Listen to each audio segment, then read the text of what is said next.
రండి వచ్చి ఫోన్ చేయండి. ఆకలిగా లేదు, నువ్వు తినే. రే నువ్వైనా తింటావా? నేను ఆల్రెడీ పార్టీలో తినేసి వచ్చా. మానేయండి తిండి. ఆ? అమ్మకి చెప్పే వెళ్ళాను కదా నా పార్టీకి. I just don't get her sometimes. రే నీకు ఇష్టమని సాంబార్ రైస్ చేశాను.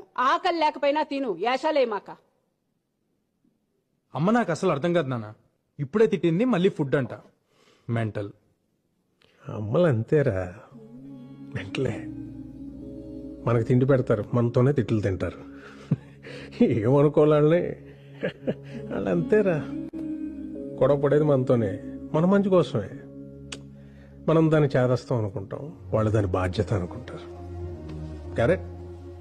యునో సంథింగ్, ఇంట్లో అమ్మో నాన్నో తాతయ్యో నాన్నమ్మో లేకపోతే ఇంకెవరు అడుగుతారా మన్ని తిన్నావా ఉన్నావా అని? వాళ్ళు ఉన్నప్పుడు వాళ్ళు విలువ తెలియదురా. రేపు లేరనుకో, వాళ్ళు మనతో ఉన్న ప్రతి క్షణం చాలా విలువైందిరా. Treasure it. సారీ నాన్న, ఇందాక అమ్మ సడన్ గా తిట్టేసిందని. తిడతారా, పెద్దవాళ్ళు అన్నాక తిడతారు. పడతాం, ఏమైంది?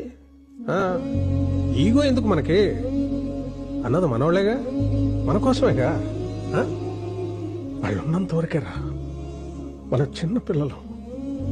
వాళ్ళు పోతే మన బాల్యం కూడా వాళ్ళతో తీసుకుపోతారా.